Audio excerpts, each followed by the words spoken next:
نماز ایک حفاظت کا ذریعہ. صحیح مسلم کی روایت آپ نے فرما کہا جندب خصری رضی اللہ عنہ کے راوی کو کہتے ہیں جس شخص نے صبح کی نماز پڑھی بس وہ اللہ کے امن و امان میں آ گیا.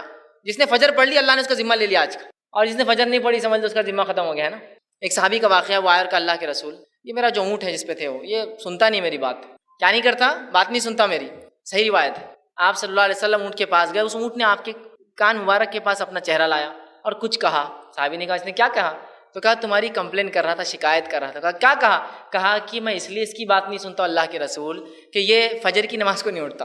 اس سے ہم عام زبان میں کہہ سکتے ہیں کسی کی مشین برابر نہیں چل رہی, کارخانہ ٹھپ ہو جا رہا, چیزیں سسٹم برابر نہیں ہے, ورکر ساتھ نہیں دے رہے, لوگ چھوڑ کے بھاگ جا رہے, فجر میں گڑبڑ ہے. کہ تو وہ اونٹ ساتھ نہیں دے رہا تھا فجر میں گڑبڑ کی وجہ سے.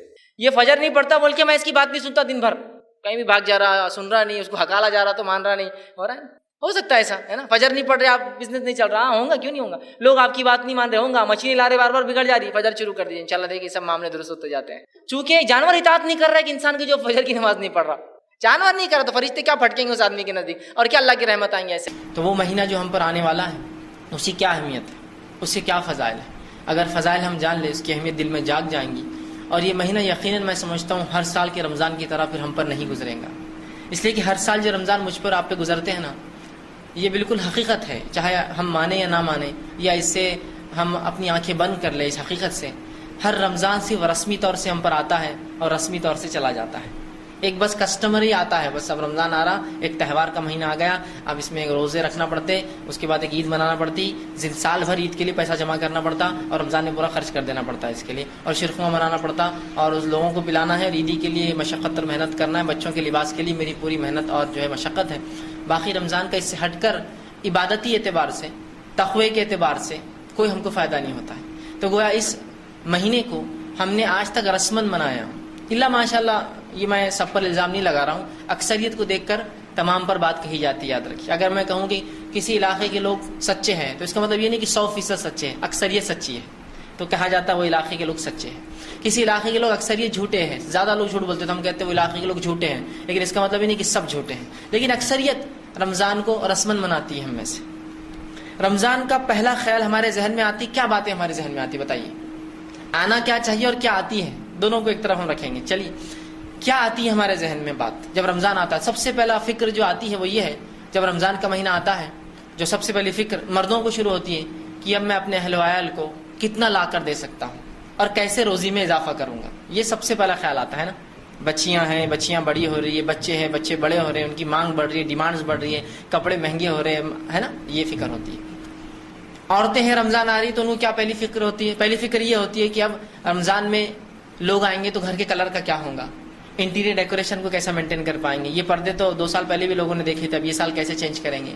یہ لباس کب سے پہن رہے, یہ کیسے ہوں گا. یہ زیور کتنا پرانا ہو گیا, ہر بار لوگ دیکھ کے بول رہے شادیوں میں یہی پہن کے آ رہے, بار بار یہی پہن کے آ رہے, بدلے نہیں اب تک. تو رمضان آ رہا ہے تو اب کچھ نہ کچھ اس قسم کی تبدیلی ہو. اب رمضان آ رہا ہے تو افطار کا کیا نظم ہوگا, کیا کیا افطار میں ہم بنائیں گے, اور پہلے دن کی افطار کیا ہوگی اور دوسرے دن کی کیا ہوں گی, اور خیمہ کتنے دن بنے گا, اور آلو کی چیزیں کتنے دن بنیں گی, اور فلاں کب ہوگا, اور بیسن استعمال کیا جائے گا یا سادہ آٹا یوز ہوگا. یہی سب فکریں ہمارے پاس. پھر عید آنے لگیں گی, رمضان جب اپنے طول, تو پھر کپڑے کیسے لیے جائے, رات میں خریدے جائے, دن میں خریدے جائے, کون سے بازار سے کپڑے لیے جائے, اس کے مسائل الگ چلیں گے کہ فون پہ بات ہوں گی کہ کہاں جاؤں, کدھر لوں, گل منڈی کا مارکیٹ اچھا ہے, سٹی چوک سے لوں, اورنگ آباد سے باہر جاؤں, بمبئی جاؤں, احمد نگر آنا جانا ہے تو وہاں سے لباس لوں, کیا کروں. اس سے پورے ڈسکشنز ہوں گے. جیسے جیسے رمضان اپنے طول پر, اپنے جو ہے معیار پہ, اپنی بلندی پر چڑھتا جائیں گا, ویسے ویسے ہم عبادتوں کو چھوڑ کر دوسری فکروں میں لگے رہیں گے. اسی طرح عید کی فکر پھر ہوں گی عورتوں اور مردوں دونوں کو, کہ اب عید کا دن ہے, لوگ آئیں گے تو گھر کا ڈیکوریشن برابر ہو, گاڑیاں صحیح سے کھڑی ہو, گاڑیاں دھل کر آ جائے, گھر صاف ہو میرا, اور شیرخرما سب سے اعلیٰ معیار کا ہو. لوگ گرم بناتے تو میں ٹھنڈے کی پریپریشن کروں, یہ سال کی ٹھنڈا شیرخرما پلائیں گے ہم. اور تمام تر یہ باتیں ہمارے ذہن میں آتی ہے, چاہے کوئی بھی آدمی ہو, عوام اور خواص, علماء اور جہلا, سب شامل ہیں اس کے اندر. یہ حقیقت ہے. اب کوئی کہنے نہیں میں ایسا نہیں ہے, تو 1-2 باتوں کو آپ چھوڑ کر باقی سب باتیں ایسی ہوں گی کہ شیرخرمے کے بدلے جوتے کے لیے پریشان ہوں گے, جوتے کے بدلے زیور کے لیے پریشان, زیور کے بدلے لباس کے لیے, شرٹ کے ہیں تو پینٹ کے لیے پریشان ہوں گے, ٹیلر کون سا ہو, بس یہی سب چلتا ہے. رمضان آیا تو یہ تمام فکریں ہمارے اطراف جو ہے ایک بادل بنا کر گھومتی ہیں. آئیے اس سے برعکس نبی اکرم صلی اللہ علیہ وسلم صحابہ کے لیے رمضان کیسے ہوتے تھے, یہ معیار ہے ہمارے لیے رمضان کا. احادیث میں آتا ہے کہ جو ہی رمضان کا مہینہ قریب آتا تو نبی اکرم صلی اللہ علیہ وسلم کمر بستہ ہو جاتے, مانا تیار ہو جاتے, مانا ریڈی ہو جاتے کسی ایونٹ کے لیے. جس طرح سے کوئی ایک بہت بڑا اگر واقعہ ہونے والا ہو تو آپ کیسا کمر بستہ تیار ہو جاتے کہ صحت کا خیال رکھو، فلاں کام ہم کو کرنا ہے، فلاں جگہ جانا ہے، ہر سال کی تجارت ہے، اس میں فلاں ہوتا ہے، یہ چیز کا خیال رکھو، جس میں کوئی تکلیف نہ ہے نا، خیال رکھتے. حج کو جانے کو آپ نے نمبر لگایا تو صحت کا خیال رکھو، بلڈ پریشر کنٹرول میں رکھو، اگر آپ کو شوگر ہے تو اس کے لیے کچھ کر لو، دواؤں کا انتظام کر لو. ایک مہینہ، ایک موسم، ایک چیز اور ایک ایونٹ، کسی ایک موقع سے پہلے اس کی تیاری ہوتی ہے. تو نبی اکرم صلی اللہ علیہ وسلم جو ہی رمضان آتا تو کمر بستہ ہو جاتے، صدقے اور خیرات کے لیے تیار ہو جاتے، روزوں کے لیے تیار ہو جاتے، قیام اللیل کے لیے تیار ہو جاتے، ذکر و اذکار کے لیے تیار ہو جاتے، تلاوت قرآن میں اضافے کے لیے تیار ہو جاتے. ہر قسم کی عبادتی تیاریاں آپ صلی اللہ علیہ وسلم کی اور صحابہ کی ہوتی، اس لیے کہ جیسا استاد ہوتا ہے ویسے تلامید اس کے اسٹوڈنٹس ہوتے ہیں. تو ظاہر سی بات اگر استاد کی تیاریاں ایسی ہیں تلامید اس کے اسٹوڈنٹس بھی ایسے ہی ہوں گے. صحابہ کا بھی یہی معمول تھا. تو رمضان آ رہا ہے تو ان کے ذہنوں میں عبادتیں گھوم رہی ہے، عبادتیں کیسے کریں گے گھوم رہی ہے، کیسے وقت نکالیں گے وہ دیکھا جا رہا ہے، تجارت تو کیسے تھوڑا سا کم کر کے وقت زیادہ لگایا جائے وہ دیکھ رہے ہیں، قیام اللیل کا اہتمام، راتوں کی نماز کا کیسے کریں، دن میں تلاوت قرآن کا کیا معاملہ ہو، ذکر و اذکار میں کتنا وقت عام دنوں سے میں زیادہ دے پاؤں گا، کیسے اپنے رب کو راضی کر پاؤں گا، کیسے میرے روزے مکمل ہو، خشوع اور خضوع کے ساتھ ہو، کوئی کمی نہ آئے. اس کی تیاریوں میں صحابہ لگ گئے، نبی اکرم صلی اللہ علیہ وسلم لگ گئے، امہات المومنین لگ گئی، صحابیات لگ گئی، پورا سماج اور پورا معاشرہ یہی تیاری میں لگا ہے کہ رمضان میں کیسی عبادتیں ہو، کیسے میں زیادہ سے زیادہ عبادتیں کروں. یہ تھی ان کی تیاری اور یہ ہے ہماری تیاری. کتنا فرق ہے دونوں کے اندر. ہماری تیاری میں سوائے دنیا کے اور کچھ بھی نہیں ہے اور ان کی تیاری میں سوائے آخرت کے اور کچھ بھی نہیں ہے. وہ یہ نہیں سوچ رہے کہ اب گھر کو رنگ کیسے دوں، یہ جو چھت ڈالا ہوا چھت کیسے بدلوں، پانی ٹپکتا ہے ہر سال، عموماً چھت کھجور کے پتوں کے ہوتے جس میں پانی بھی گر جاتا تھا بارش کے اندر. اسی طرح جو ہے مسجد کا کیسا حال احوال ہو. یہ بھی ہوتا ہے کہ لوگ 5-5 10 دن مسجدوں کی تیاری میں کر سکتے ہیں. پہلے کر لیجئے رمضان سے، رمضان نہیں ہے تیاریوں کا دن، گھر کو رنگ کر سکتے ہیں، رمضان سے پہلے کر لیجئے. رمضان ضروری نہیں، یہ تو عبادت کا موقع ہے نا. تو یہ ایک موسم آ رہا ہے ہم پر، ایک بہترین موقع ہمیں مل رہا ہے، ایک زبردست جو ہے ایک مہینہ آ رہا ہے. لیکن اس مہینے کی آمد پر سوائے دنیا کے ہمارے ذہنوں میں کچھ بھی نہیں آ رہا. یاد رکھیے، میں افسوس کے ساتھ کہہ رہا ہوں، میرے ذہن میں بھی اور آپ کے ذہن میں بھی کوئی مستثنا نہیں ہے، اس کوئی ایکسیپشنل نہیں ہے، کوئی اس سے چھوٹ نہیں پا رہا ہے. ایسا کیوں ہوا؟ کیوں رمضان کی وہ حقیقت ہم نے نہیں جانی، وہ اہمیت نہیں جانی جو اس کی اصل تھی، اصل ہے؟ اور کیوں ہمارے ذہن میں تمام کی تمام صرف دنیا بھر گئی آخرت چھوڑ کر کہ اس مہینے کو آخرت کی نجات کا مہینہ بنا لو؟ یہ ذہن میں نہیں آتا ہمارے ذہن اس مہینے کو خوب کھانے پینے کا مہینہ بنا لو. یہ بات دل پہ ہاتھ رکھ کر کہی. ایسا کون سا شخص ہے جس نے رمضان میں روزے رکھا اور اس کا وزن رمضان کے بعد کم ہوا ہو؟ نہیں ملیں گے آپ کو کوئی بھی. میں یہ نہیں کہہ رہا ہوں کہ بہت برکت آ گئی تھی کھانے میں کہ تھوڑے میں، اس لیے کہ رمضان کا مہینہ آتے ہی سوا کھانے پینے کے ہمیں کچھ سوچتا ہی نہیں. کسی کہنے والے نے بڑا خوب کہا تھا، مسلمانوں پہ طنز کرتے ہوئے، غیر مسلم تھا، عیسائی، کہا کہ Ramzan is not the month of fasting, it's the month of feasting. Ramzan مسلمانوں کے لیے روزے کا مہینہ نہیں ہے، وہ خوب کھانے پینے کا مہینہ ہے. فیسٹنگ، خوب ہر روز. دیکھیے نا، رمضان آتے ہی بھوک کے نام پر سوا کھانے کی کچھ بھی نہیں کرتے ہم. ایک کھانے کو صرف پہلے کر لیتے ہیں، تاخیر سے ہوتا ہے، چھوٹتا تو کوئی کھانا نہیں ہے ہمارا. ایک کھانا جلدی ہو جاتا ہے جو صبح کا ہوتا ہے، دوپہر کا کھانا تھوڑا تاخیر، اتنا ہی بولیں گے نا، اتنا ہی ہوتا ہے نا. وہ صبح کا کھانا جس کو سحر کہتے ہیں وہ اتنا کھا لیتے کہ میں سمجھتا 2-4 دن آدمی آرام زندہ رہیں گا بغیر کھائے کے بھی. اور وہ افطار جس کو ہم افطار کہتے ہیں، افطار کے نام پر پورا ایک بڑا کھانا ہوتا ہے، پھر اس کے 15 منٹ بعد پھر ایک کھانا ہوتا ہے، پھر اس کے بعد ایک نماز کے بعد پھر ایک کھانا ہوتا ہے. بازار سے آتے آتے اور گھر میں آباد کیا بچا فریج میں سب نکالو، اب وہ بھی کھا لیں گے. پھر شہر میں تیاری الگ ہے کھانے کی. تو فاسٹنگ کا ہوا، فیسٹنگ ہی ہوا ہی. خوب تیاریاں ہو رہی، خوب منایا جا رہا ہے، روز خوب کھایا جا رہا ہے. بازار سجے صرف کھانے اور پینوں سے اور لباس سے. جبکہ ہونا یہ چاہتے کہ رمضان آتے لوگوں کو اندازہ ہو جائے، قوموں کو اندازہ ہو جائے کہ مسلمان عبادت کی تیاری میں ہیں. اب تم کو دنیا میں نہیں ملیں گے یہ، اب بازاروں میں نہیں ملیں گے تم کو یہ، اب ان کا معاملہ الگ ہو گیا. اب یہ کم از کم 1 مہینہ بہت زیادہ عبادت میں رہیں گے، اور وہ عبادت رسمی نہیں ہوں گی ان کی. جب یہ 1 مہینہ عبادت کریں گے اس کا اثر سال بھر پاؤں گے تم ان کے اوپر.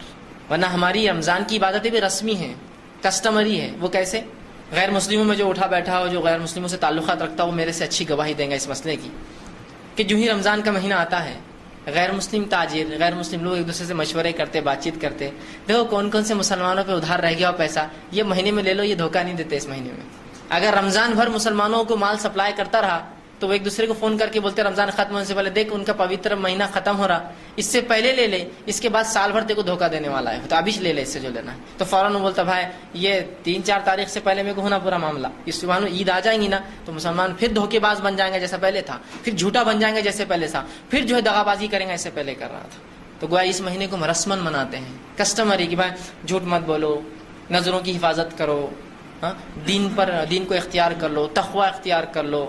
یہی ہوتا ہے نا، رسمی کرتے ہیں، اس میں کوئی دو رائے نہیں، الا ماشاءاللہ کچھ لوگوں کو چھوڑ کر. ہوتا ہے نہیں. رمضان میں ایک مرتبہ ایک بازار سے میرا گزر ہوا اور چاند دکھ چکا تھا. تو ہوا یوں کہ 4-5 دکانیں تھی، ان کا زیادہ بزنس چلتا ہے اس رات جب چاند دکھ جاتا ہے. حجام تھے بیچارے، تو وہ کال کرتے رہتے ہو، کمپٹیشن رہتا ہے کہ بھائی آ جاؤ ادھر، ادھر اٹریکشن دیتے نا. تو ایک حجام نے مجھے آواز دے دی کہ بھائی آ جائیے ادھر، چاند دکھ گیا اب. ٹھیک، اور میرے ہولیا دیکھ کر اس نے کہا چاند دکھ گیا. تو دوسرا اس کو بولنے لگا ارے یہ رمضان کے مسلمان نہیں ہیں. یہ تو رمضان میں اتنی بڑی داڑھی نہیں ہوتی نا آدمی کی، تھوڑی بڑھتی صرف رمضان میں. یہ رمضان کے لوگ نہیں ہیں. پھر وہ غیر مسلم تھا، سمجھا دیکھ ویسا نہیں رہتا، یہ جو بڑھ جاتی نا جس کی، یہ پرماننٹ رہتے، ان کو نہیں بولنا کبھی بھی یہ چڑھ جاتے ایسا کرے. وہ جو چھوٹی چھوٹی رہتی نا وہ ٹیمپر رہتے اور وہ کیا کرتے ہیں رمضان کا بھر رکھتے اور پھر کاٹ لیتے. تو دیکھیے اس پہ کیسی چھاپ اس پہ پڑی ہوئی غیر مسلم پر کہ رمضان کا مہینہ ان کے لیے تقوی کا بات کا نہیں ہے. اب لیکن اس میں ایکسیپشنل کیس ہم جیسے لوگ تھے تو اس نے کہا ان کو نہیں بلانا، یہ چڑھ جاتے ہیں لوگ ان کو بلائے تو ٹھیک ہے، یہ رمضان ہی نہیں ہے. کیسی چھوی ہم دنیا کو پیش کر رہے ہیں، اندازہ لگائیے اپنے اقوال سے، اپنے اعمال سے، اپنے افعال سے، اپنی کارکردگی سے. دیکھیے نا کہ اگر غیر مسلم خواتین ہیں، ویسے مسلم خواتین بھی کوئی محفوظ نہیں خود ہمارے محلوں میں، لیکن غیر مسلم خواتین ہیں تو رمضان کا مہینہ بڑی اطمینان سے گزرتی کہ مسلمان اب چھیڑنے والا نہیں، کم از کم اس مہینے کے حد تک محفوظ ہے. لیکن یہ مہینہ گزر جائے گا تو اس کو پتا ہے وہ راستہ بدل لیتی ہے پھر اپنا. تو ایسا رسمی کیوں منایا اس رمضان کو ہم نے؟ وہ اثر کیوں نہیں رمضان دکھایا ہماری زندگی میں جو اس کا مقصد تھا؟ اللہ رب العزت نے رمضان کا مقصد بیان کیا سورہ بقرہ سورہ نمبر 2 آیت نمبر 183 میں، جو کہ رمضان کے اندر روزے چونکہ رکھتے تو روزے کا مقصد بیان کر فرمایا یا ایھا الذین آمنوا کتب علیکم الصیام کما کتب علی الذین من قبلکم لعلکم تتقون. اے وہ لوگوں جو ایمان لائے ہو، روزے تم پر فرض کیے گئے جس طرح تم سے پہلے کی امتوں پر فرض کیے گئے تھے تاکہ تم اللہ کا تقوی، اللہ کا ڈر، اللہ کا پاس و لحاظ اختیار کرو. کیا مقصد ہے روزوں کا رمضان کا؟ سن لیجئے. یا ایھا الذین آمنوا، اے وہ لوگوں جو ایمان لائے ہو. اللہ کافروں سے خطاب نہیں کر رہا ہے، اہل کتاب سے خطاب نہیں کر رہا ہے، مشرکین سے خطاب نہیں کر رہا ہے، ان لوگوں سے خطاب کر رہا ہے جنہوں نے دعویٰ کیا ایمان لانے کا. ختم، باقی کس سے خطاب نہیں اللہ کا. یا ایھا الذین آمنوا، اے وہ لوگوں جو ایمان لائے، کتب علیکم الصیام، تم پر روزے فرض کیے گئے، کما کتب علی الذین من قبلکم. اور یہ کوئی نئی بات نہیں ہے، ہم نے صرف تم پر روزے فرض نہیں کیے، تم سے پہلی امتیں بھی روزے رکھتی تھی، ان کو بھی ہم نے یہ عمل دیا تھا. کما کتب علی الذین من قبلکم، جیسے کہ تم سے پہلے کے لوگ روزے رکھتے تھے. لعلکم تتقون، اس کا مقصد یہ تھا کہ تم اللہ کا ڈر اختیار کرو، پاس و لحاظ اختیار کرو، تقوی اختیار کرو. تقوی روزے کا مقصد ہے، تقوی رمضان کا مقصد ہے، تقوی روزے کا پیغام ہے، تقوی رمضان کا پیغام ہے. یہ بڑی اصل چیز ہے، یاد رکھیے، یہ بہت اہم چیز ہے تقوی اللہ کا. اس کو سمجھنے کی کوشش کیجیے کہ تقوی کا کیا معنی ہے. بہت اہم چیز ہے، ہم اس کو بھول چکے ہیں. اگر کوئی شخص اتنا بھی کسی کہہ دے کہ اللہ کا ڈر اختیار کرو، یہ بہت بڑی بات ہے، یہ بہت بڑی بات ہے، یاد رکھیے.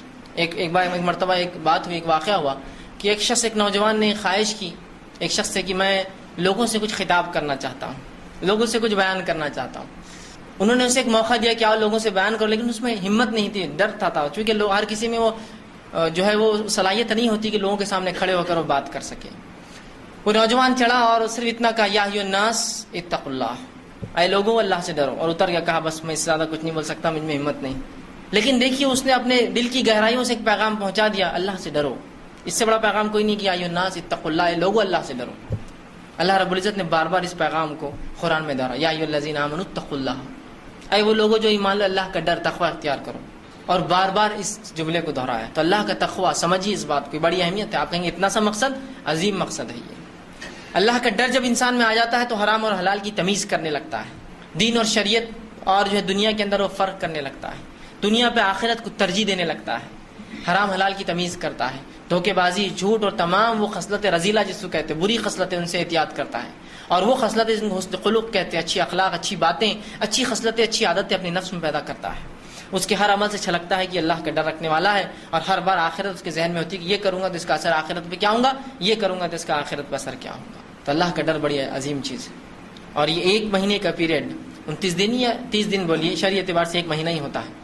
یہ ایک مہینے کا جو پیریڈ دیا گیا، یہ جو وقت ہے یہ تقوی اختیار کرنے کا وقت ہے، یہ تقوی کو سیکھنے کا وقت ہے، یہ تقوی کو اپنی نفس میں ڈالنے کا وقت ہے، اور سارے سال پھر اس کا اظہار کرنے کا وقت ہے. یاد رکھیں، یہ نہیں کہ رسمی طور سے پورا مہینہ میں نے تقوی اختیار کرو پھر چھوڑ دیا. اندازہ لگائی جو انسان ایک مہینہ تقوی اختیار کر سکتا ہے، ایسے کیا ہو گیا ایک مہینے بعد جو اس نے اچانک تقوی کو اتنا زبردست انداز سے چھوڑا، سوائے اس کے کہ اس نے اس کو اہمیت نہیں دی ہوں گی، رسمی طور سے یہ کام کیا ہوگا.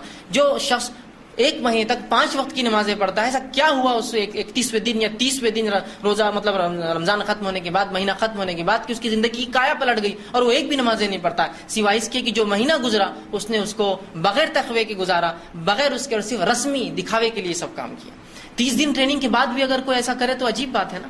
وہ چیز پیدا نہیں ہو سکی ہم میں. ایک صاحب نے مجھ سے کہا، ایک حقیقت بیانی تھی ان کی، اور آپس میں مجھ سے کچھ شیئر کر رہے تھے، بتانا چاہ رہے تھے کہ کیا ہوا. وہ کہنے لگے ہم نے لوگوں کو اپنی درسگاہ میں بہت تعلیم دی، اور جب ہم ان کو تعلیم دیتے ہیں اس درسگاہ کے اندر تو ہم ان کی پوری رپورٹ تیار کرتے ہیں. جب اس درسگاہ سے لوگ جاتے ہیں تو ہم دوسرے لوگوں کو کہتے ہیں کہ ان کے بارے میں کچھ رپورٹ دیں، اور جو چیز ہمارے سامنے آئی وہ یہ ہے کہ جب تک لوگ ہمارے پاس موجود تھے وہ 5 وقت کی نماز پڑھتے تھے اور تمام ذکر و اذکار کرتے تھے، دینی معاملات کرتے تھے، لوگوں کی جو ہے خیرخواہی کرتے تھے. لیکن جو ہی وہ جس دن ہماری درسگاہ سے نکلے جو رپورٹ آتی ہے وہ یہ ہے کہ پھر اگلی بار درسگاہ میں آ کے ہی جو ہے وہ نماز پڑھتے ہیں اور تمام کام کرتے ہیں. کہا ہم وہ چیز نہیں پیدا کر سکے ان لوگوں کے اندر جو مطلوب تھا، اللہ کا ڈر جو وہاں بھی ہو جب درسگاہ میں ہو اور وہاں بھی ہو جب وہاں سے نکل جائے، ہم وہ نہیں پیدا کر پا رہے ہیں.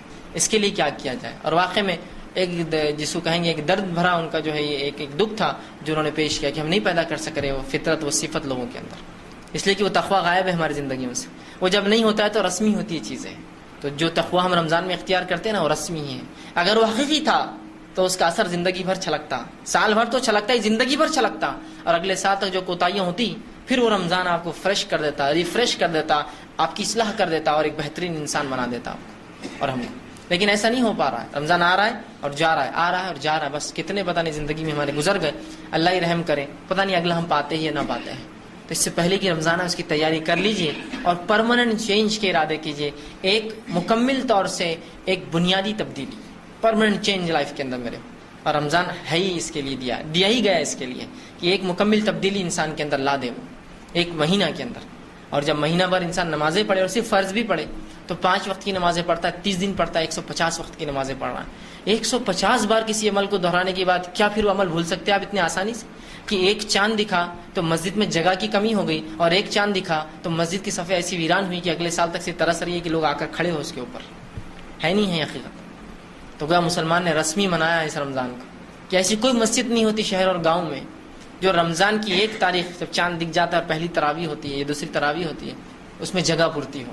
سڑکوں پہ آ جاتے ہیں، چھتوں پہ چڑھ جاتے ہیں، راستے بند کرنے پڑتے ہیں، ہے نا. وضو خانوں پہ لوگ چڑھے ہوئے ہیں، طہارت خانوں کے پاس نمازیں ہو رہی، چپلیں ہٹا کر نمازیں پڑھ رہے ہیں. لیکن اسی کے بعد ایک اور چاند دکھتا ہے جو کہ شوال کا چاند ہوتا ہے، عید کا چاند بولتے ہیں اسے. اس عید کے چاند کی عشاء اور اس رمضان کے چاند کی عشاء کا فرق یہ بتاتا ہے کہ مسلمان نے رمضان رسمی منایا، حقیقی نہیں منایا. اگر حقیقی مناتا تو 150 بار جو عمل اس نے کیا مسجد میں جا کر ہر روز 5 بار، اتنے جلدی نہیں بھول سکتا اس عمل کو. اتنے جلدی کوئی انسان نہیں بھول سکتا، یہ ہو ہی نہیں سکتا.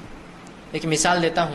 مثال کے طور پر آپ اکاؤنٹنٹ ہیں یا ایک ایسا کام کرتے اس میں آپ کو بہت لکھنا پڑتا ہے. جب انسان لکھتا ہے تو خطائیں، غلطیاں ہوتی ہیں. پین پھسل گیا، غلط چیز لکھ دی، غلط نام لکھ دیا، 1 صفر زیادہ ڈال دیا اکاؤنٹ کے اندر. ہاں ہوتا ہے نا ایسی غلطیاں. 1000 کی جگہ 100 لکھ دیا. اور سمجھ لیجیے آپ کے علاقے میں ربر کی ایجاد نہیں ہوئی ابھی، تو کیسی آپ پریشانی میں رہتے ہوں گے جب غلطی ہوتی ہوں گی. کیا کرے یار اس کو، چھوٹی موٹی غلطی تو کٹ کر دی جائیں گے، لیکن بڑی غلطی سے ایک پورا پیراگراف، ایک پورا جملہ غلط لکھ دیا تو کتنا مشکل ہوگا کٹ کرنا. تو اس سہولت کے لیے ایک ربر ایجاد کیا گیا کہ بھائی جب غلطی ہو جائے تو ربر سے کیا کر لیا کرو، مٹا لیا کرو، اس کو رب کر لیا کرو. آپ کو وہ ربر دیا گیا، آپ نے ربر لے لیا، بڑے خوش ہوئے. اس کے بعد تھوڑے دن تو آپ وہی عمل کرتے رہے جو ربر کا اصل مقصد تھا، غلطی ہو تو مٹا لو. لیکن اس کے بعد آپ نے یہ سمجھنا شروع کیا کہ ربر اس لیے دیا گیا کہ غلطی کرو، اور پھر آپ غلطیاں کرنا شروع کرے خزدن اور بعد میں ربر سے مٹا رہے ہیں، خزدن کر رہے اور بعد میں ربر سے مٹا رہے ہیں. بس یہی مسلمان کا حال ہے. رمضان دیا گیا مغفرت کے لیے، لیکن ہر مغفرت کے دعوے کو، ہر مغفرت کے وعدے کو جو اللہ رب العزت نے اس امت کو کیا ہے، اس مغفرت کے وعدے کو امت مسلمہ نے گناہ کرنے کا لائسنس سمجھا ہے. حج کر لو تو ایسی مثال ہے اس شخص کی جو حج مبرور کرے، ایسا حج کرے جو قبول ہو جائے اللہ کو. اس کی مثال ایسی ہے جیسے اس کی ماں نے اس کو آج پیدا کیا ہے نا. اللہ کا وعدہ ہوا حج کرنے والے کے لیے، اس کی مغفرت ہے، اس کے گناہ اللہ نے معاف کر دیے. اس وعدے کو ہم نے کیا معنی میں لیا؟ اس کا معنی یہ ہے کہ حج کر کے آؤ اور گناہ کرو، پھر اگلا حج کر لینا، ہے نا. ہر اللہ کے وعدے کو، حج کے اور دعوے کو مغفرت کے، ہم نے یہ دعوت نامہ سمجھا گناہ کرنے کا. تو رمضان جب آیا تو رمضان کو ہم نے سمجھا اس مہینے میں ہم گناہ دھو سکتے ہیں، یقیناً دھو سکتے ہیں. لیکن ہم نے اس کو رسمی دھویا کہ رمضان کے مہینے میں گناہ دھو اور پھر رمضان کے بعد سے شروع کر دو. اگلا رمضان آئے گا پھر دھو, پھر رمضان کے بعد پھر شروع کر دو, اور اگلا رمضان آئے گا پھر دو, اور اس کے بعد پھر کر دو.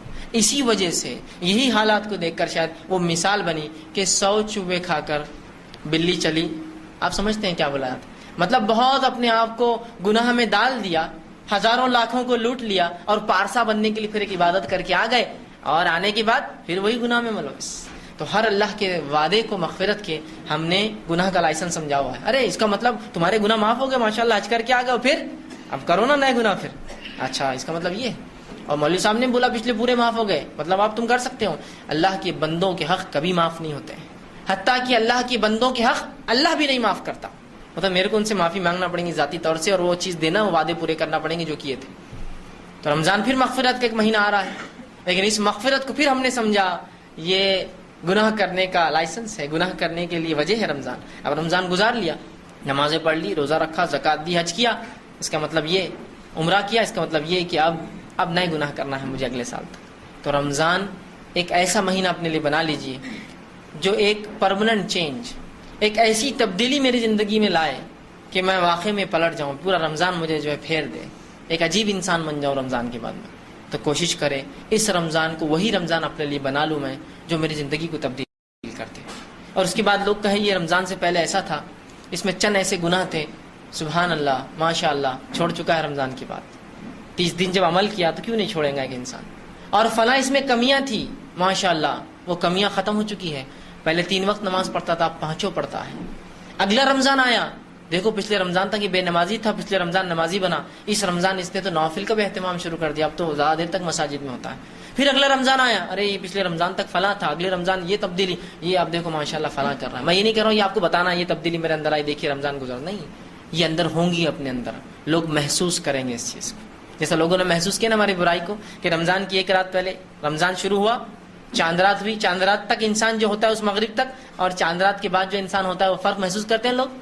رومال ڈالا ہوا ہے, داڑھی خوب بڑی ہو چکی ہے, ہاتھ میں کبھی کا تسبیح ہے, آنکھوں کے اندر سرما لگا ہے, نظریں پوری نیچی ہے, دھوکہ دینے کوئی معاملہ نہیں ہے, گالی منہ سے نکل بھی رہی تو منہ بند کر کے استغفر اللہ استغفر اللہ, گالی نکل گئی, یہ ہو رہا ہے. اور جیسے ہی ایک چاند پتہ نہیں کیا فرق لاتا ہے, واقعی میں چاند میں اگر یہ خوبی ہے تو ہم دعا کریں گے ایسا چاند نکلے ہی نہ پھر, جو اتنی تبدیلی لاتا ہے. وہ چاند کا دکھنا پوری کایا پلٹ گئی, کہ لوگ جس کو بڑا بھائی سمجھ رہے تھے وہ خود حقیقت میں وہی تھا, چونکہ اس کا حیت ہی بدل گئی.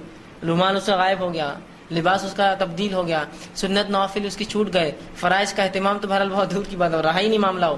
اس کے بعد پوری کایا پلٹ گئی, نظروں کی حفاظت ختم ہو گئی, وہی منہ اور گندی زبان چالو ہو گئی, دھوکہ دھڑی پھر وہی ہو گیا, تبدیلی نہیں آئی, تبدیلی نہیں آئی. رمضان کا مقصد نہیں آیا. تو رمضان کا مقصد ہے اللہ کا ڈر اختیار کرنا, اللہ کا تقوی. اور تقوی کا ایک معنی شیخ عبد القادر محدث دہلوی جو لیتے ہیں وہ یہ ہے, پاس و لحاظ رکھنا. یہ بھی بڑا اچھا معنی ہے تقوی کا, ڈر سے ہٹ کر یہ معنی ہے پاس و لحاظ. پاس و لحاظ کس اعتبار سے؟ آپ ایک بس میں سوار ہیں اور ایک بوڑھا انسان اس بس میں سوار ہو جائے تو اس بوڑھے انسان کی عمر کا پاس و لحاظ رکھتے ہوئے اپنی جگہ چھوڑ دیتے ہیں, پاس و لحاظ. ایک کمزور انسان کو دیکھ کر اپنا کھانا آپ اس کو دے دیتے ہیں, اس کا پاس و لحاظ رکھتے ہیں. تو اپنے رب کا پاس و لحاظ ہے تقوی, کہ جس نے مجھے پیدا کیا اس کا لحاظ رکھو, جو وہ چاہتا ہے وہ کروں, جو نہیں چاہتا ہے مت کرو, یہ لحاظ ہے. تو یہ بھی تقوی کا معنی پاس و لحاظ رکھنا کسی ذات کا, اللہ کا پاس و لحاظ رکھو, ڈر اختیار کرو اس کا. تو رمضان کا مقصد اللہ کا ڈر ہے. اور اگر 30 دن ڈر ہم نے اختیار کیا اور 31ویں دن وہ ڈر باقی نہ رہا تو یہ ڈر رسمی تھا. رسمی سمجھتے ہیں نا, کوئی چیز کسٹمری چل رہا ہے تو ایسا کرنا پڑتا ہے, کیوں نہیں معلوم ہوتا ہے نا, بہت سے کام پوچھے ایسا کیوں کرتے نہیں معلوم یار, بس کرنا پڑتا ہے. ویسا نہیں ہونا چاہیے, معلوم ہو مجھے میں کیوں کر رہا ہوں اور اس کے کیا فائدے ہیں اور میں اپنے آپ کو بدل رہا ہوں. تو یہ 1 مہینہ ٹریننگ کے لیے ہے. اگر 1 مہینہ کسی شخص کو ٹریننگ دی جائے اور ٹریننگ دینے کے بعد جب اس کو کوئی چیز مکمل ہو جائے, اس کو سرٹیفکیٹ دیا جائے, سند دی جائے کہ آپ مکمل ہو چکے اس فن اور اس فیلڈ میں, اور وہ سرٹیفکیٹ اور سند لیتے دوسرے دن غلطی کرے تو آپ کیا کہیں گے؟ وہ مدرسہ, وہ اسکول, وہ درست نہیں تھا, انسٹیٹیوشن جہاں اس کو سند ملی یہ غلط تھا, اس لیے کہ یہ تو نہیں کر سک رہا, 31ویں دن فیل ہو گیا ہے نا. ویسے مسلمانوں کا حال ہے آج کہ 30 دن تو ایسا تقوی اختیار کر لیا کہ مجبور ہو گئے لوگ کہنے پر کہ یار ایسا متقی نہیں ہے ہمارے علاقے کے اندر. اور 31ویں دن جو ہے عید کا دن آیا, ایسی تبدیلی آئی کہ لوگ مجبور ہو گئے کہنے پر کہ ایسا آدمی تو نہیں, اتنا برا ہم نے نہیں دیکھا آج تک. تو اس کا مطلب وہ 30 دن کا معاملہ پورا دکھاوا تھا, اگر واقعی میں وہ تبدیلی تھی تو 30 دن جو انسان عمل کرے نا وہ زندگی بھر ہو سکتا ہے. اس لیے تو اللہ رب العزت نے اپنی حکمت سے 30 دن طے کیے. چاہتا تو 3 مہینے کے روزے حکم دے سکتا تھا, رکھنا پڑتے تھے ہم کو. چاہے تو 6 مہینے کے کہتا تھا, رکھنا پڑتے تھے ہم کو. چاہے ہر مہینے آڑ بولتا تھا, رکھنا پڑتے تھے ہم کو. نہیں کیا. اللہ کو مانتا ہی کافی 1 مہینہ. 1 مہینے میں انسان کی کایا پلٹنے کی بہت ہے. جو انسان 1 مہینے حرام چیزوں سے بچتا رہا, حرام چیزیں کھانے, حرام چیزیں پینے, حرام چیزوں کے استعمال سے, تو کیا ہی ممکن اس کے لیے نہیں ہے کہ وہ بعد میں بھی سال بھر بچتا رہے. 1 مہینہ بہت لمبا عرصہ ہوتا ہے یاد رکھیے. تو رمضان کو ایک موقع بنا لیجیے اب اپنی زندگی کو تبدیل کرنے کا. یہ رمضان آئے گا, بس فلاں حرام کاریاں مجھے چھوڑنا ہے, فلاں نیکیوں میں اضافہ کرنا ہے. اگر یہ بھی طے کر لینا اور ہر رمضان کچھ نہ صحیح تو 2 بڑی نیکیوں میں اضافہ کر لے اور 2 بڑے گناہ بھی چھوڑنے کا طے کر لے. میں یہ نہیں کہہ رہا ہوں کہ مطلوب ہے کہ 2 ہی چھوڑے پھر 2 چھوڑے پھر 2. نہیں, مطلوب تو یکا ہے, لیکن کم از کم کچھ نہیں سے کچھ صحیح جو بولتے ہیں نا کہ کچھ نہیں ہاتھ آیا تو کم از کم کچھ ہاتھ آ جائے تو لے لو, غنیمت جانو. تو وہ مثال کے تحت کچھ نہ تو کچھ صحیح, کم از کم 2 گناہ کبیرہ بھی چھوڑ دے تو 10 سال میں بہت بڑے کبائر. اور انسان بہت زیادہ کبیرہ نہیں کرتا ہے زندگی میں, 10 20 15 20 ہی اس کی زندگی میں ہوتے ہیں. تو 10 سال کے رمضان اس کو ایک اچھا مسلمان اور مومن بنا دیں گے کہ بھائی یہ 2 چیزیں کہ میں جھوٹ بولتا ہوں اور دھوکہ دیتا ہوں, اب نہیں, یہ رمضان کی بات نہیں. بندوں کے حق اب نہیں ماروں گا. اور 2 اضافے نیکیوں میں کرنا ہے. نماز کی پوری پابندی ہوں گی اور تلاوت قرآن میں مسلسل کرتا رہوں گا معنی کے ساتھ. ختم. اب یہ تبدیلی 2 ہی سوچیے آپ, یہ بہت بڑا چینج لائیں گے, پوری زندگی کا آیا بدل دیں گے.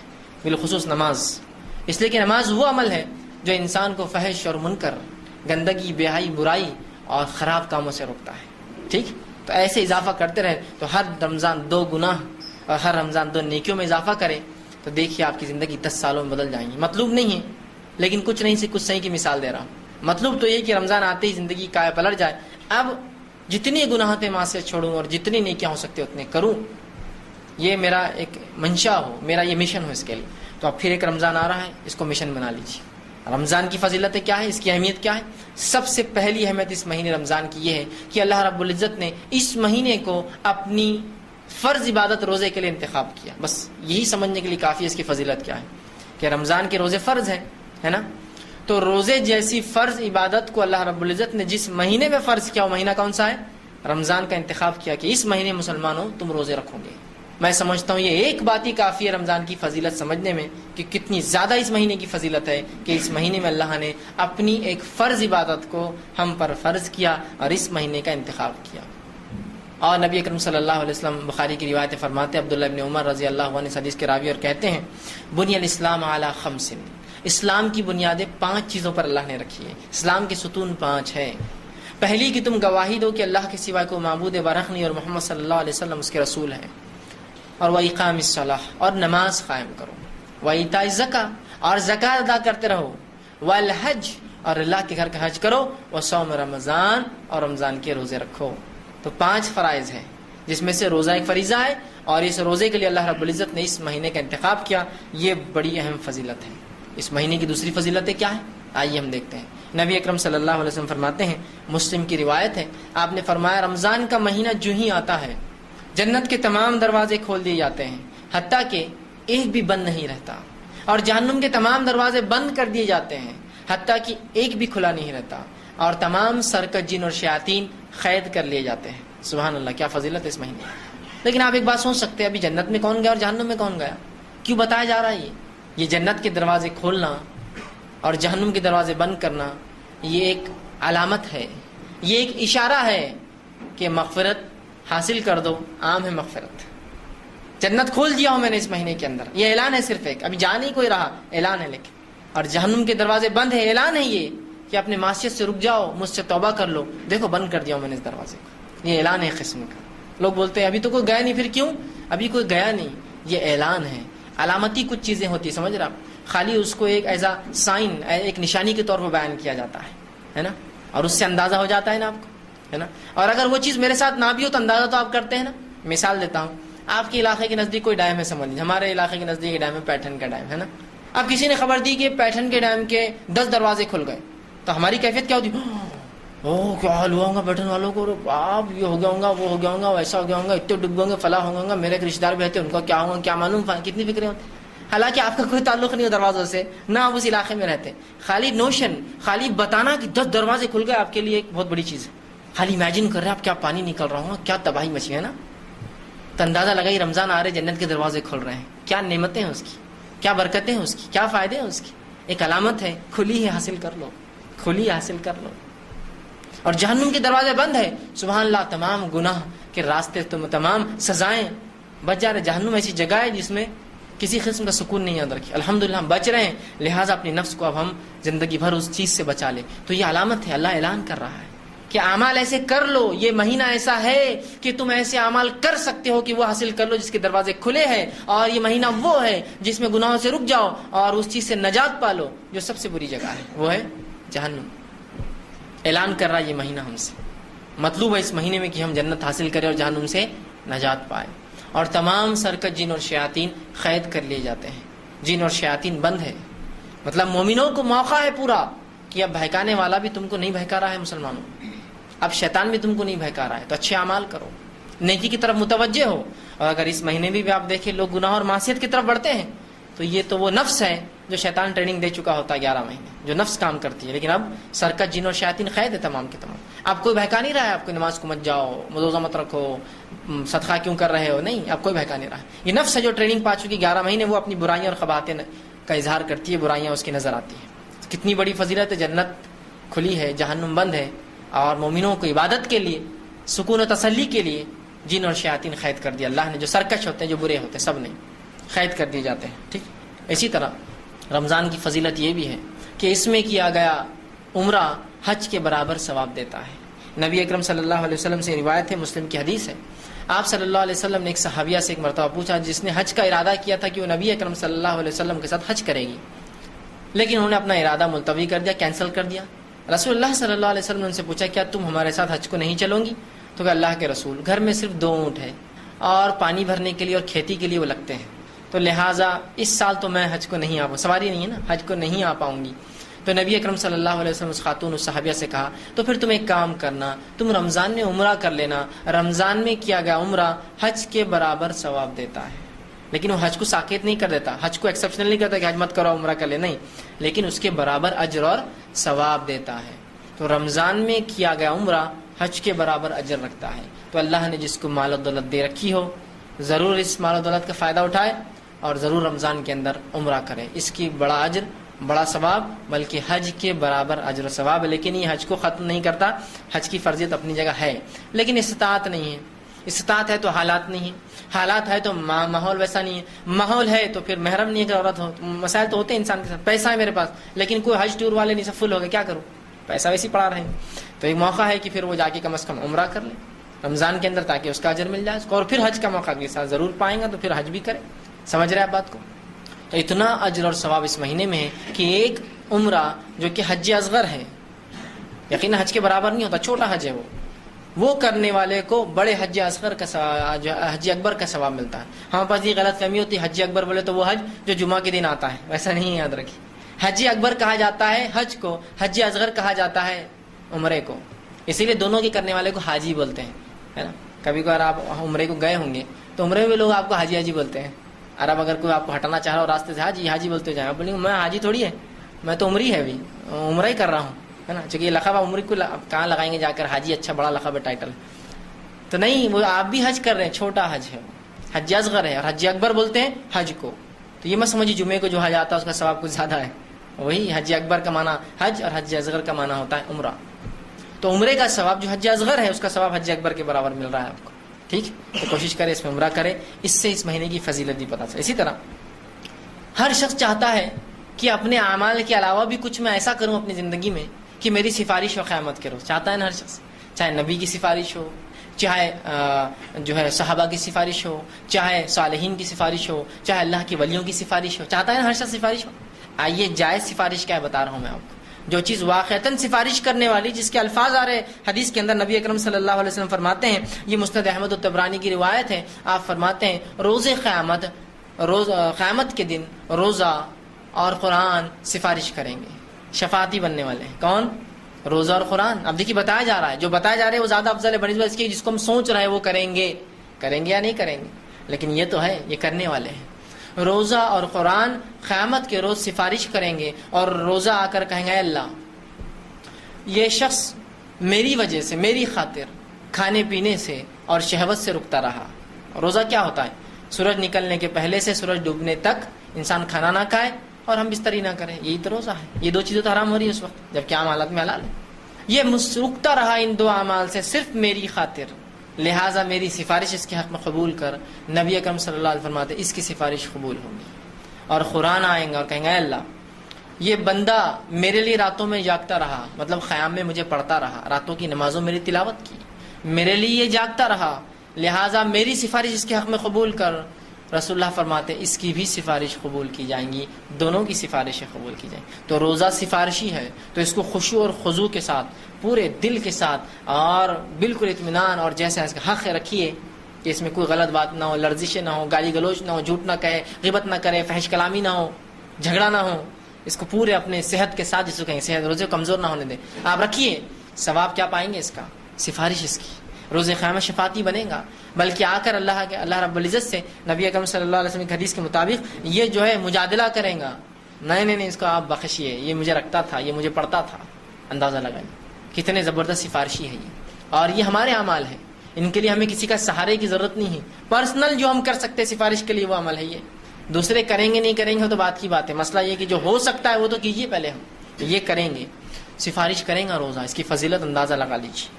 روزے کا اجر بے حساب ہے، روزے کا اجر بے حساب ہے، لیکن کنڈیشنل ہے، شرطیہ ہے۔ کب بے حساب ہے؟ سن لیجیے۔ نبی اکرم صلی اللہ علیہ وسلم فرماتے ہیں، طویل روایت مسلم کی حدیث سے آپ نے فرمایا اور کہا، ابو ہریرہ رضی اللہ عنہ اس حدیث کے راوی، اور آپ فرماتے اور کہا اللہ کے رسول فرماتے ہیں، اللہ عز و جل فرماتا ہے، یہ حدیث قدسی ہے، اللہ کے رسول اللہ رب العزت سے روایت کر رہے ہیں، اللہ عز و جل تمہارا رب تم سے فرماتا ہے، اللہ عز و جل فرماتا ہے اور کہتا ہے ابن آدم کا ہر عمل اس کے لیے ہے سوائے روزے کے۔ آدم کی اولاد جو بھی عمل کرتی ہے، چاہے مرد ہو چاہے عورت ہو، ان کا تمام عمل ان کے اپنے ذات کے لیے سوائے روزے کے۔ فَإِنَّهُ لِي، اس لیے کہ روزہ میرے لیے ہے، وَأَنَا أَجْزِي بِهِ، اور اس کا اجر میں دوں گا۔ کیا فرمایا اللہ نے؟ ابن آدم کا ہر عمل اس کے لیے ہے سوائے روزے کے، روزہ میرے لیے ہے۔ اور واقعی میں روزہ خاص اللہ کے لیے ہوتا ہے نا۔ ایک چھوٹے سے بچے کو آپ دیکھیے جس نے روزہ رکھا ہو اور تھوڑی بہت سمجھ رکھتا ہو، اس کو اکیلے میں لیجیے اور اس کو رشوت دیجیے کہ یہ کھا لو، کوئی نہیں دیکھ رہا، کھاتا ہے کیا؟ کھاتا ہے بچہ؟ کہتا نہیں میں نہیں کھا سکتا، روزہ ہوں میں، ہے نا۔ تو اللہ کے لیے روزہ رکھا نا، چھپ کے کھا سکتا نا انسان۔ ایسے کتنے لوگ ہیں جو چھپ کر روزہ رکھتے اور کھاتے ہیں پیچھے؟ نہیں، کوئی بھی نہیں کرتا، کوئی بھی نہیں۔ میں سمجھتا ہوں بہت ہی بدترین آدمی جو ایسا کرتا ہوں، کوئی نہیں کرتا ہے، کوئی نہیں کرتا ہے نا۔ تو روزہ خالص اللہ کے لیے نا، یہ علامت ہے اس کی کہ بچے بھی نہیں کھاتے، اس حد تک جو ہے یہ وہ ہے۔ فَإِنَّهُ لِي، اس لیے کہ روزہ اللہ فرماتا میرے لیے ہے، وَأَنَا أَجْزِي بِهِ، اور اس کا اجر تو میں ہی دوں گا۔ آگے فرمایا روزہ آنکھ سے ڈھال ہے، روزہ رکھ کر اپنے آپ کو جہنم کی آنکھ سے بچا لو۔ روزہ آنکھ سے ڈھال ہے، تو جس روز تم روزہ رہو، اب رسول اللہ فرما رہے روزہ آنکھ سے ڈھال ہے کب؟ جس روز تم روزہ رہو تو فحش گوئی نہ کرے۔ تم میں سے کوئی اگر روزہ ہو تو فحش گوئی نہ کرے۔ فحش گوئی سمجھتے ہیں آپ؟ بری باتیں، گندی باتیں، اوچھی باتیں، غلیظ باتیں۔ تو تم میں سے جب کوئی شخص روزہ ہو، فحش گوئی نہ کرے، بیہودہ باتیں نہ کرے، اوٹ پٹانگ باتیں نہ کرے، جس سے دلوں کو تکلیف ہوتی ہے، انسانوں کو تکلیف ہوتی ہے، لوگ چڑھتے ہیں، اوٹ پٹانگ بیہودہ باتیں نہ کرو۔ اور آگے فرمایا بیہودہ کلامی نہ کرو، اسی طرح گالی گلوچ نہ کرو، گالی مت دو۔ روزے کا فائدہ اٹھانا چاہتے ہو، اس کو جہنم سے ڈھال بنانا چاہتے ہو آنکھ سے، تو یہ کرنا پڑے گا تم کو۔ تو جو ہے اس میں جو ہے گالی گلوچ نہ کرے اور لڑائی جھگڑا نہ کرے، اور جب روزے دار سے کوئی لڑنے آئے تو صرف اشارے سے کہہ دے میں روزے سے ہوں، میں لڑ نہیں سکتا ہوں، یہ کام مجھ سے نہیں ہوگا۔ کنڈیشنل ہے روزے کا ثواب، یہ سب کرنا پڑے گا مجھے اور آپ کو۔ بد کلامی نہیں ہوں گی، گالی گلوچ نہیں ہوں گی، بری باتیں نہیں کریں گے، غلط کام نہیں کریں گے، بیہودہ باتیں نہیں ہوں گی، لڑائی جھگڑا نہیں ہوگا، اور کوئی آئے بھی تو بھائی میں نہیں کر سکتا ہوں، میں روزے سے ہوں، آپ کہہ دیں گے۔ آگے آپ صلی اللہ علیہ وسلم فرماتے اور کہتے ہیں، سنیے، اس ذات کی قسم جس کے ہاتھ میں محمد صلی اللہ علیہ وسلم کی جان ہے اور روزے دار کی منہ کی ہوا، اللہ رب العزت کو روز قیامت مشک سے زیادہ محبوب ہوں گی۔